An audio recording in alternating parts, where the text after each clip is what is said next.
Assalamualaikum warahmatullahi wabarakatuh. Halo anak-anak, selamat pagi. Bagaimana kabar kalian hari ini? Masih pada semangat ya belajar dari rumah? Hari ini kita bertemu lagi dalam pembelajaran tema. Sebelum kita mulai pembelajaran pada pagi hari ini, marilah kita awali dengan membaca basmalah bersama-sama terlebih dahulu. Bismillahirrahmanirrahim. Sudah siap ya anak-anak? Hari ini kita akan belajar tema 4, kewajiban dan hakku. Subtema 2, kewajiban dan hakku di sekolah. Kita akan belajar pembelajaran 1, 2, dan 3. Jangan lupa ya, siapkan buku pulpena kalian. Menemukan kalimat saran dalam teks. Kalimat saran adalah kalimat yang berisi pendapat untuk menyelesaikan suatu permasalahan yang terjadi. Kita dapat menemukan kalimat saran dalam sebuah teks tentang hak dan kewajiban di sekolah. Kalimat saran biasanya mengandung kata seharusnya, hendaknya, dan sebaiknya. Untuk menemukan kalimat saran, maka kita harus membaca terlebih dahulu seluruh bagian teks dengan seksama. Nah, untuk teksnya bisa kalian lihat di halaman 121. Nanti kalian bisa baca teksnya tersebut ya. Setelah itu, baru kita bisa menemukan saran apa yang berisi dalam teks tersebut. Sekarang kita akan belajar menyusun kalimat saran berdasarkan teks tentang kewajiban dan hak di sekolah. Kalimat saran dapat disusun berdasarkan teks tulis tentang kewajiban dan hak di sekolah. Sebelum menyusun kalimat saran, kita harus menemukan permasalahan yang terdapat pada teks tersebut. Setelah permasalahannya itu kita temukan, kita dapat menentukan pendapat apa yang akan kita berikan untuk menyelesaikan masalah tersebut. Kalimat saran dapat kita susun berdasarkan pendapat yang akan kita berikan tersebut. Paham ya anak-anak?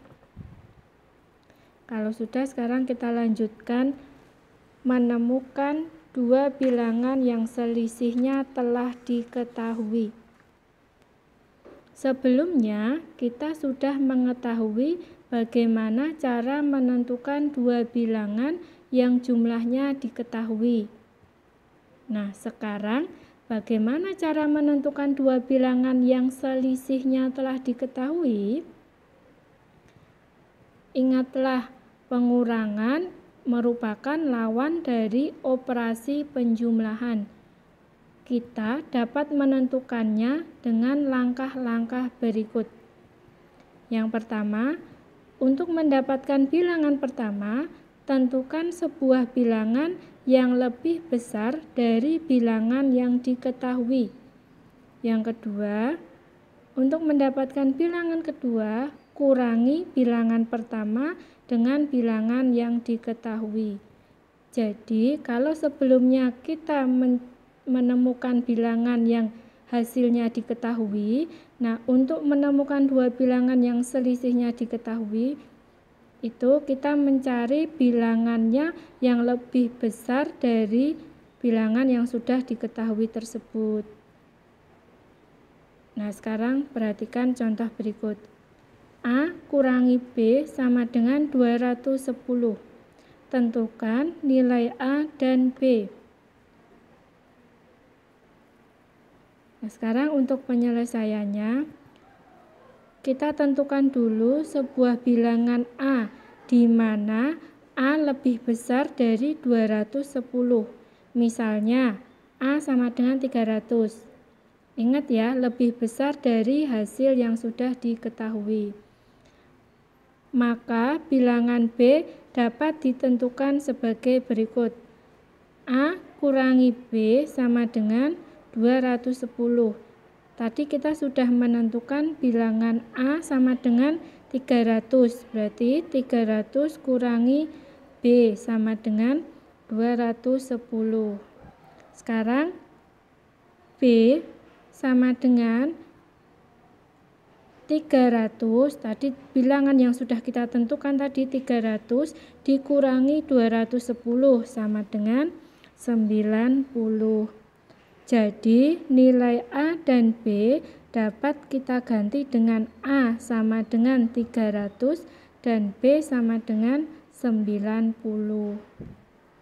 Sudah paham? Kalau sudah, sekarang kita lanjutkan kewajiban dan hak sebagai warga sekolah. Setiap siswa memiliki kewajiban untuk menjaga lingkungan sekolahnya agar tetap terlihat indah dan rapi. Kewajiban siswa terhadap keindahan dan kerapian lingkungan sekolah adalah sebagai berikut. Menjaga kebersihan lingkungan sekolah, menjaga dan memelihara fasilitas sekolah seperti perpustakaan, taman, dan lain-lainnya. Bermain di halaman sekolah pada jam istirahat.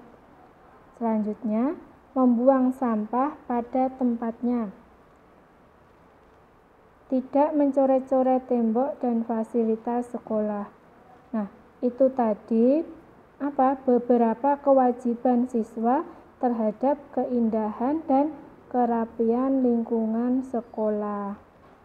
Nah, setelah melaksanakan kewajiban tersebut, siswa akan mendapatkan hak sebagai berikut.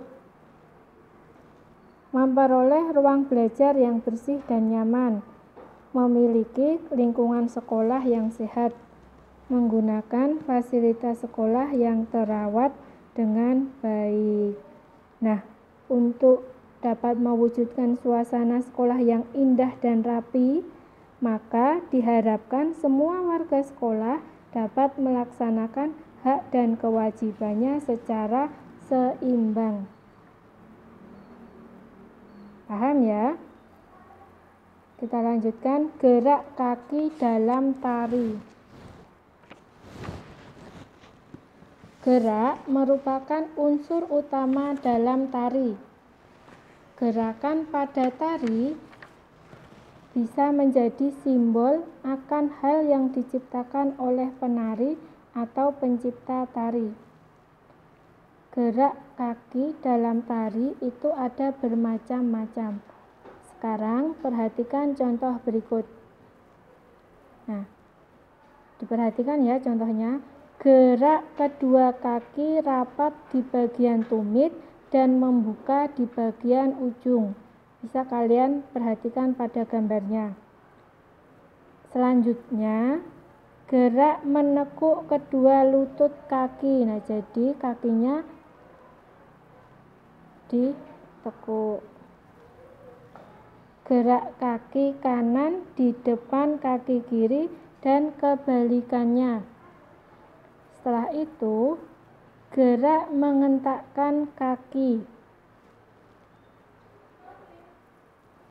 Gerak kaki kanan di depan, kaki kiri, dan kebalikannya. Dan yang terakhir, gerak jalan ke samping kiri atau kanan. Nanti bisa dipraktekkan ya di rumah. Sudah paham semuanya? Kalau sudah, untuk tugasnya jangan lupa dikerjakan buku Bu Pena Ayo Berlatih halaman 127. Jangan lupa dikerjakan ya. Untuk pembelajaran pada pagi hari ini kita akhiri dengan membaca hamdalah bersama-sama. Alhamdulillahirabbil alamin. Jangan lupa Di rumah tetap belajar, jangan tinggalkan sholat 5 waktu, dan membantu orang tua ya. Aku sudah akhiri. Wassalamualaikum warahmatullahi wabarakatuh.